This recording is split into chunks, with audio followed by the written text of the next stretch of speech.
right.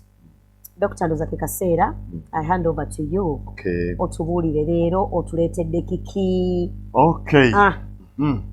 Leero tugenda kwogera ku kirwadde kale ku mbeera oba ku kabonero abantu ke batateekako maaso naye nga kaabulabe nnyo kali kayindiketinga ebintu bingi nnyo kibayita kasikonda oba hiccups. Hiccups. Kibayita kasikonda.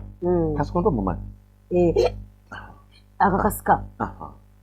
Hiccups. Wabulabe nnyo. The voice is so sweet. Chiri wano. Ebyani mama. Wish to join this love. Mashallah, Daddy put in.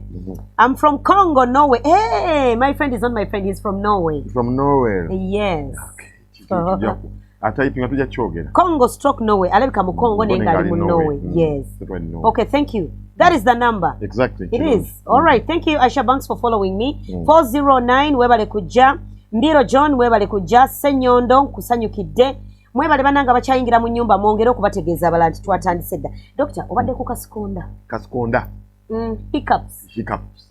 Abasinga bakitwala ng'ekito ky'omuzannyo kyabulabe nnyo. Kasikonda. Kasikonda. Leka naawe amansi kalwakwa sinanywa ku mazzi.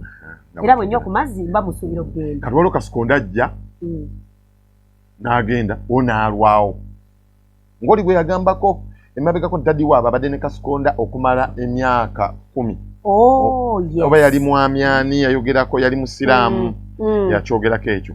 Koze no kanzija ate simbanyonyera ku kizibu ekyo. Ekya kasikonda. Kubanga twawunzika tetukitegeera. Nja kubuuza kasikonda kyeki. Kasikonda mu lufuutifuuti kye bayita involuntary contraction eya diaphragm yo oba kwezimba kw'ebinywa oba okwezimba okuzimba kwa okwembagirawo oba okujjawo abruptly nga tokulinako control.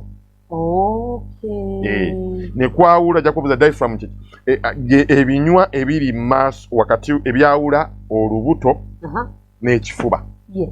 Etukweta otandika okwezimba okwo. Wakati wano bwe watwala. Olabyewo. Kati awo wakati awo nga bw'olabawo kitandika okucyankalanya ne vocal cord. Kasikonda kizibu kyange. My twins. Tuula. Terera mukwano terera. Kati kuleetera ebintu bingi nnyo. Yes. Ekisinga okuleeta. Naye ekisingira ddala ekisinga okuleeta ekyo kusinzira ku bintu bingi products ezikireeta abamu zetuyisaamu oba characters ezimu ezikireeta. Muno okusooka bwe tujja okwogera ku sound eyo gy'okola evaamu kibeeta kasikonda. Someone is a fanatic of Pepsi soda kasikonda n'agenda. Tujja kulaba naye ate nja kubuulira lwaki. All right. Ekyo ekyandika okunya nofuna kebayita kasikonda sound eyo olw'amangu gwe gali kubanga kijja briefly ye sound ejja pap neziba voice code yo mu bwangu awo ate neeta kyobalagera